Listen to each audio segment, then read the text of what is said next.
Welcome to learn IQ. আজকে তোমাদের জন্য বাংলা প্রেসি রাইটিং নিয়ে আরো একটি গুরুত্বপূর্ণ ভিডিও নিয়ে এলাম। এটা দেখো, এরকম গুরুত্বপূর্ণ ভিডিওটি তোমাদের জন্য বাছাই করে নিয়ে আসা হচ্ছে, যেগুলো তোমাদের প্র্যাকটিস করলে তোমাদের লেখনী শক্তির অনেক উন্নতি হবে। ঠিক আছে?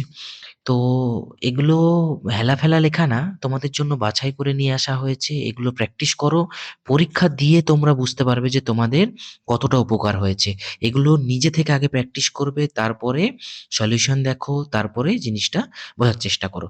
দেখো, এটা তোমরা প্রথমে ২-৩ বার পড়বে। পড়ে তোমরা কি করবে? হাইলাইট করবে। ঠিক আছে? তো দেখো, মেইন টপিকের মধ্যে আমরা যাই। মানুষ অতি দুর্বল জীব। সবল শত্রুর নিকট আত্মরক্ষার জন্য সে আর একটা কৌশল আশ্রয় করিয়াছে। এটাকে নাও, সাধু ভাষায় আছে, এটা চলিত করতে হবে। তার আগে বলে দিই, এর আগে আমি আরো প্রেসি রাইটিং নিয়ে ভিডিও নিয়ে এসেছি, সেগুলো তোমরা দেখো প্রথম থেকে। তাহলে তোমাদের অনেক কনফিউশন থাকলেও সেগুলো ক্লিয়ার হয়ে যাবে। ঠিক আছে? তো এই যে মানুষ অতি দুর্বল জীব, তাহলে মানুষ কি দুর্বল জীব, এখানে আমরা হাইলাইট করলাম, এবং আত্মরক্ষার জন্য এটাকেও আমরা হাইলাইট করলাম। কৌশল আশ্রয় করিয়াছে, মানুষ দল বাঁধিয়া বাস বাস করে, সেই দলের নাম সমাজ। তাহলে সমাজটাকেও কি করলাম আমরা? হাইলাইট করলাম।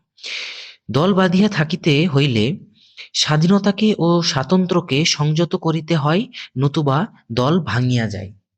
ঠিক আছে? তাহলে এটা কি মানে, দল বাঁধে মানে মানে না থাকলে কি হয়? মানে স্বাধীনতা স্বাতন্ত্র্যকে সংযত করতে হয়, বা নতুবা দল ভেঙে যায়, স্বাভাবিক বিষয়। দল দলে চলতে গেলে কি নিজের স্বাধীনতা বা নিজের মত আদর্শকে সবসময় কিন্তু সংযত রাখতে হয়। ঠিক আছে? না হলে কি সবারই সঙ্গে তো একসাথে চলা যায় না। একটা পাড়া প্রতিবেশীতেও কিন্তু সেম সিচুয়েশনটাই হয়। হুম? যদি ৫ জন তোমরা একসঙ্গে থাকো, নিজের মতো যা ইচ্ছা তাই করা যায় না, তাহলে কিন্তু সেই দলবদ্ধ ব্যাপারটা থাকে না। একটা সময় সেটা ভেঙেই যাবে।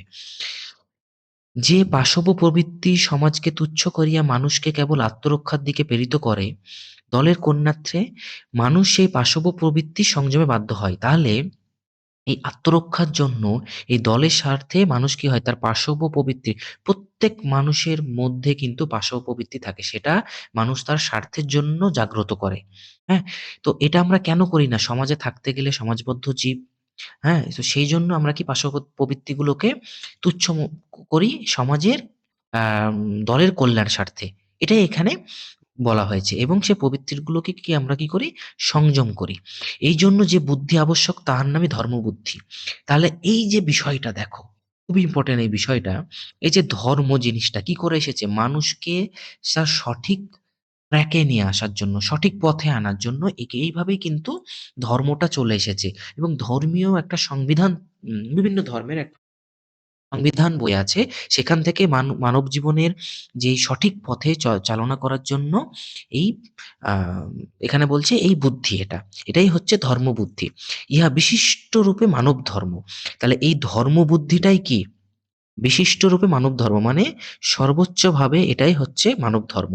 ইহা সমাজ রক্ষার অনুকূল, ইহা লোকস্থিতির সহায়। স্বাভাবিক বিষয়। মানুষের পশু জীবন তো দুই টানাটানির ব্যাপার। উহার উপর এই সামাজিক জীবন আর একটা নতুন টানাটানি সৃষ্টি করে। আত্মরক্ষার ও বংশরক্ষার অভিমুখে যে সকল প্রবৃত্তি তাহা মানুষকে এক পথে প্রেরণ করে, সামাজিক মানুষকে এই টানাটানির মধ্যে পড়িয়া সামঞ্জস্য বিধানের জন্য কেবলই চেষ্টা করিতে হয়। তাহলে এই টানাপোড়েনের ক্ষেত্রে আত্মরক্ষা এবং বংশরক্ষার এই জন্যই কিন্তু মানুষের ভিতরে অনেক কিছু টানাপোড়েন আছে। সেটা সামাজিক, অর্থনৈতিক, হ্যাঁ? অস্তিত্ব রক্ষার সেই সমস্ত জিনিসগুলো আসে। এই সামঞ্জস্য স্থাপনের নিরন্তর চেষ্টাই হচ্ছে নৈতিক জীবন। কেন নিরন্তর চেষ্টায়? হ্যাঁ?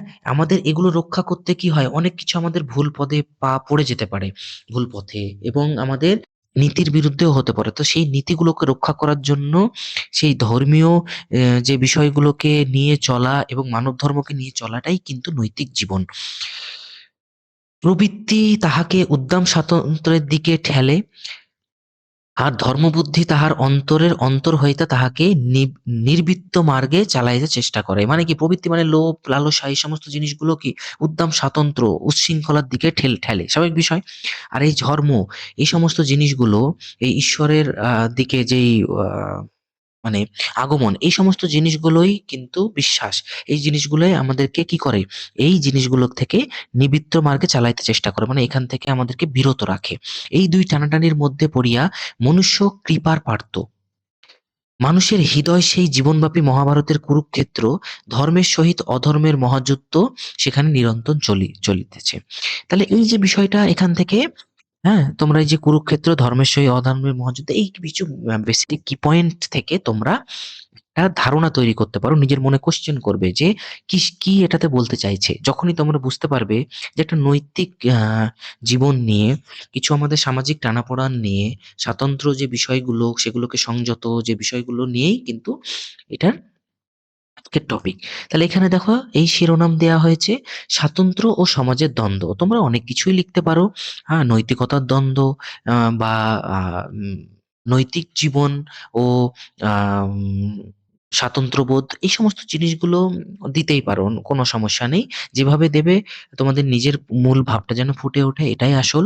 দেখো, মানুষ আত্মরক্ষার প্রয়োজনে সমাজ গড়ে তোলে এবং সেখানে ব্যক্তি স্বাতন্ত্র্য দমন করে। নিজের প্রয়োজনে সমাজ গড়ে তোলে, নিজেকে টিকে থাকার জন্য। হ্যাঁ, সার্ভাইভাল ফর ফিটেস্ট, নিজের মানে নিজেকে অস্তিত্ব টিকে রাখার জন্যই এই কি করে সমাজ গড়ে তোলে। না তো সমাজের তো কোনো দরকার নেই, নিজের মতোই চলতে পারে, তাই না? তা নিজের মতো যখন একটা মানুষ চলবে, একটা পুরো প্রতিবেশী থেকে একটা ফাঁকা অভয়ারণ্য মানে জায়গায় যদি একটা মানুষ প্রতিবেশী গঠন না করে, একা থাকে, তাহলে সেখানে তাকে আক্রমণ করবে কেউ না কেউ। সেটা মনুষ্য প্রবৃত্তি থেকে শুরু হোক বা অন্যান্য কোনো সংগঠন হোক। কিন্তু প্রতিবেশী নিয়ে যদি থাকে তাহলে মানুষ সেখানে আক্রমণ করতে কি করবে? ভয় করবে। হ্যাঁ, এই বিষয়গুলো কিন্তু এই প্রাচীনকাল থেকেই চলে আসছে। সেখানে ব্যক্তি স্বাধীনতা দমন করে। এবার সেখানে টিকে থাকতে গেলে কি নিজস্ব যা ইচ্ছা তাই করব, আমি উলঙ্গ হয়ে রাস্তায় ঘুরবো বা যা ইচ্ছা তাই করব, সেটা তো হয় না। সবাইকে নিয়ে চলতে গেলে কি একটা সামাজিক মূল্যবোধ আছে, সেটা মেইনটেইন করতেই হয়। সমাজ রক্ষার জন্য পাশব প্রবৃত্তি, এই যে পাশব প্রবৃত্তি বললাম, এই সমস্ত জিনিসগুলো দমনই ধর্মবুদ্ধি।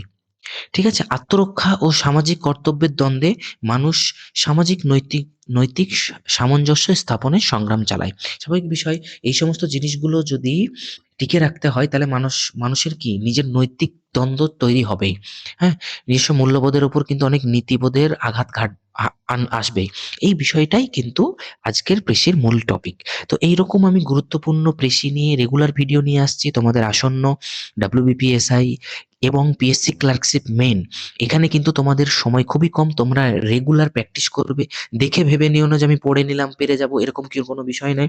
প্র্যাকটিস না করলে কিন্তু তোমরা ওই সময়ের মধ্যে অ্যান্সার করতে পারবে না। ঠিক আছে?